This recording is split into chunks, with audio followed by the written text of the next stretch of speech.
없다. 있다? 없다고 했습니다. 창문이 없기 때문에 깜깜해요. 그래서 이 금으로 된, 순금으로 된 등대 위에 등불을 밝히게 하는 겁니다. 근데 등대의 그 등불이 몇 개냐면, 한번 우리 세볼까요? 시작. 하나, 둘, 셋, 넷, 다섯, 여섯, 일곱. 이스라엘 작년에 한번 가보니까요, 7개짜리도 있고, 8개짜리도 있고, 9개짜리도 있더라고요.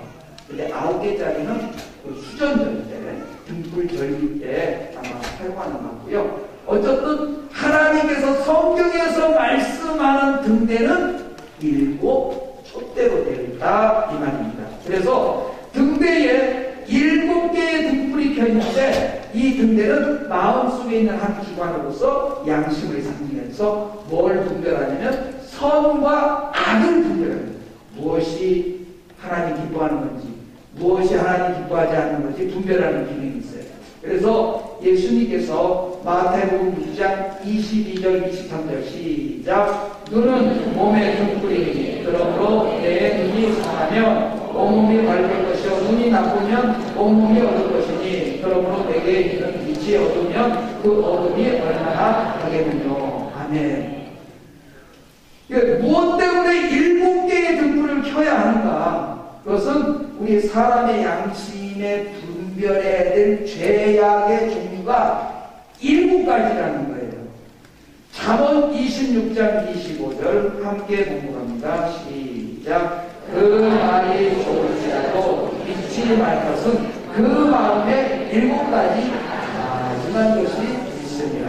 바로 이게 사람 안에, 마음 안에 7가지의 가증한 것이 있다는 거예요. 뭐 사람들 럭키 세븐 해가지고 막 777 나오면 막 좋아하고 막 그 굉장히 기분 좋아하는 분들은 저기 빠칭볼을 해본 경험이 있는 사람들.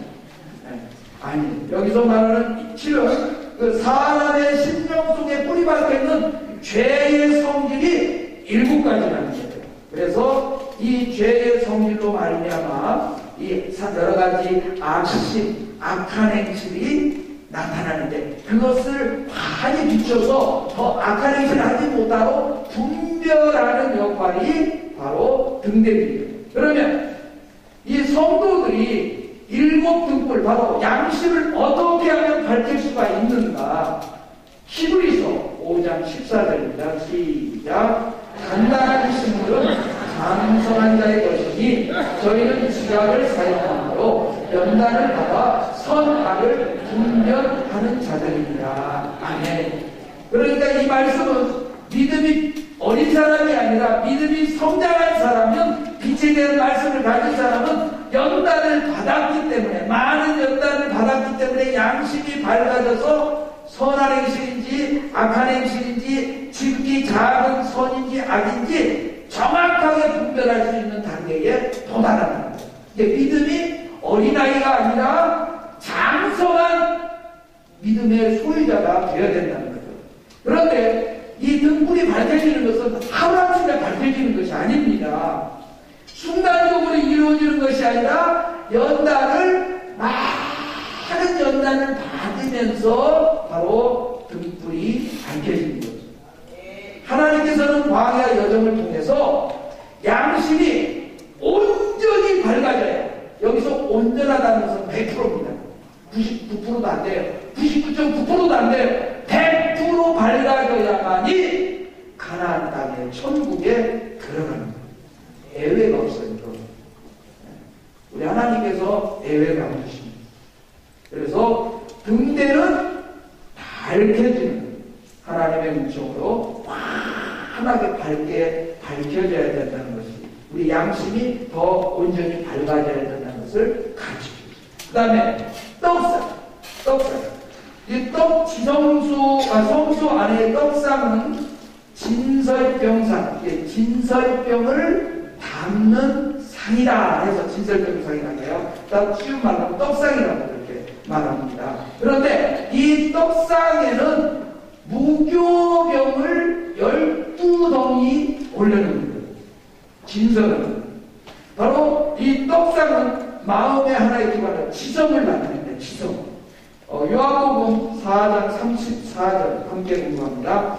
예수님께서 이르시되 다윗은 나를 보내신 이의 뜻을 행하며 그의 의를 온전히 이루는 것입니다. 아멘. 여기서 말씀하시는 양식, 바로 양식은 떡을 나타내는데 하나님의 선한 말씀을 나타냅니다. 또 이 떡상은 지성으로서 기억을 하고 지식을 담고 지혜를 나타내는 생각하는 기능을 가지고 있는 것이 떡상이에요. 우리 머릿속에 지성 속에 하나님의 기뻐하시는 것이 다 차곡차곡 쌓여 있어야 되는데 엉뚱한 거 과거의 추억을 좀 생각하면 쓰리고에 피박 양박 시키는 거 이런 것도 머리에 있으면 안 되지.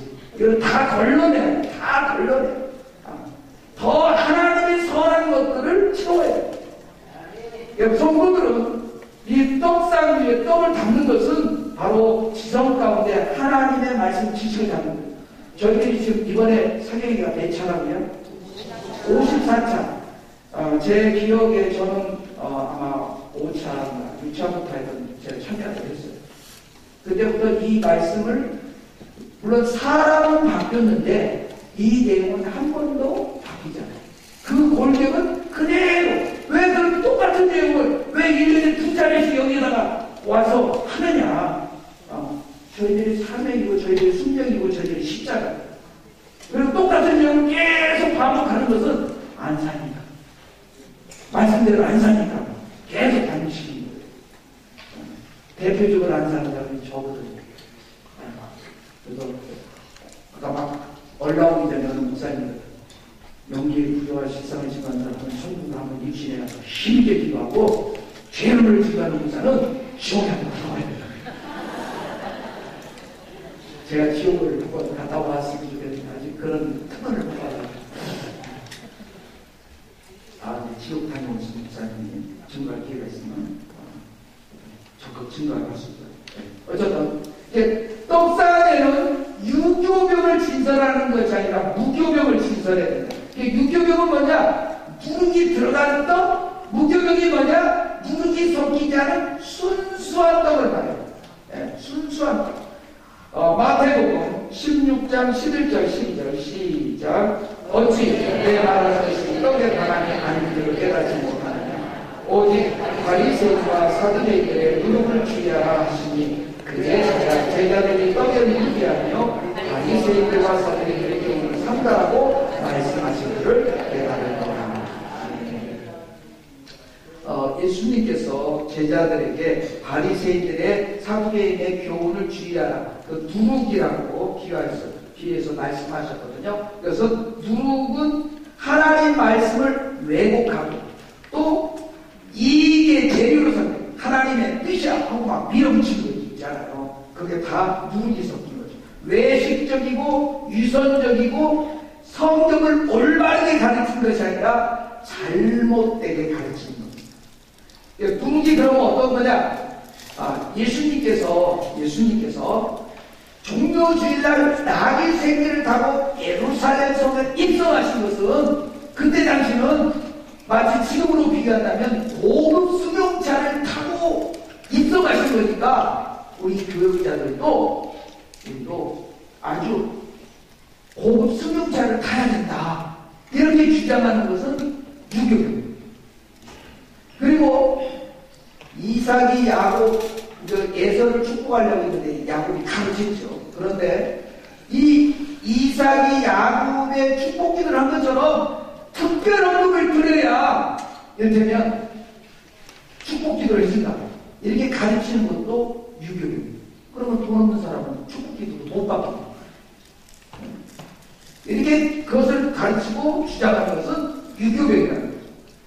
억울한 일을 당하고 중상복을 당하고 끝까지 원수까지 사랑하라는 예수님을 실천하라고 원래도 이긴 자 같은 소리 하고 있네. 우리가 성인이냐? 어떻게 그렇게 할 수 있어? 적당하게 살면 되지. 이렇게 주장하는 것도 유교입니다. 그리고 하나님의 말씀대로 살지 못한 것을 부끄러워하지도 않고 회개하지도 않고 자기 중심적으로 변명하고 하나님의 말씀을 왜곡하고 기복적이고 정욕적인 그 다음에 절제를 외면하는 사상이 바로 누르기적인 유교. 많은 부끄러움들이 주마등처럼 쓰실 겁니다. 그리고 이 떡상 위에 무교동을 진설한다는 것은 순수한 하나님의 말씀, 하나님의 선에 대한 지식을 우리 지성에 채워야 됩니다. 왜냐하면 그렇게 채우지 않으면 그 사람은 천국에 들여보내지를 않아요. 대화단에서라도 다 뺀다니까요. 그 생각을. 하나님 신발대가 있는 그곳에서라도 다 뺀다니까요. 그리고 떡상 위에 12가지의 그 무교동을 진설하는 것은 성도들의 지성의 가운데 선에 대한 12가지의 순수한 지식을 채워야 되는데, 이 선의 종류, 빛의 종류, 성령님의 열매, 예수님의 성품이 12가지입니다. 갈라디아서 5장 22절 23절 시작. 사랑과 희락과 화평과 오래 참음과 자비와 양성과 충성과 온유와 절제, 이게 9가지. 그런데 어떤 분은 아니 성령의 열매가 9가지인데 왜 12가지라고 하느냐. 예수님의 성품 중에는 마태복음 11장 29절에 나는 온유하고 겸손하다 그랬어요. 그러면 온유가 들어있잖아요. 그러면 주님께서 내가 겸손하다고 그랬으니 겸손이 들어갈 수 있잖아요. 그래서 겸손이 들어가고, 또 갈라디아서 6장 7절에 보면 속이지 말아라. 속이는 거 반대는 뭐예요? 정직한 거죠. 정직한 거. 그리고 낙심하지 말라고 했어요. 선을 해다가 낙심하지 말라고. 착한 일 하다가 어느 때는 막 힘들게 하면 막 그 사람이 시험이 되고 낙심되잖아요. 용기가 있어야 돼요. 용기. 예수님은 십자가 질 때 용기를 가지고 그 십자가를 지셨잖아요. 주님의 성품 안에는 12가지의 성령의 열매를 우리에게 가르쳐주는 겁니다. 그럼 바로 12가지의 그 진설병상의 12가지 떡을 놓는 것은 바로 12가지의 그 선의 열매를 맺어야 된다는 거죠. 우리의 안에는 12가지의 성품이 다 있습니다. 그런데 어느 분은 그 사랑이 더 많은 분이 있고요, 충성이 더 많은 분이 있고요, 절제가 더 잘하는 분이 있고요, 그냥 그분만 있으면 그 환경이 막 까르르 까르르 웃고 막 그러는 희락이 있고요. 그게 다양하단 말이에요. 그런데 그러면 딱 한 가지만 있으면 되느냐? 아니에요. 12가지가 다 있어야 돼요. 다만 많고 적음을 따라서 다르지만은 다 12가지로 우리 지성 가운데 채워야 가나안 땅에 들어갈 수가 있는 거예요. 그러니까 하나님께서는 우리의 양심의 등불을 밝게 할 뿐만 아니라 지성에도 순수한 지식을 채우도록 연단하시겠다. 광야 연단이, 저는 어느 큰 교회 목사님이 연단이 저주라는 얘기를 듣는데, 그거는 그 목사님이 성경을 거꾸로 놓고 그것만 보신 거예요. 연단은 저주가 아닙니다. 연단은 축복, 신령한 복을 받는 그러한 은총입니다. 분향단에 대해서 살펴봅니다. 분향단은 성막을 중심으로 지성소 바로 앞에 있어서 향로의 향을 피워가지고 하나님께서 흠양하도록 향연을 올리는 거죠. 이 향연도 하나님의 정하신 재료를 가지고 향연을 올려야 돼요. 이 향연이 올라가는 이 분향단은 의지를 상징하고 결심하고 실천하는 기능입니다.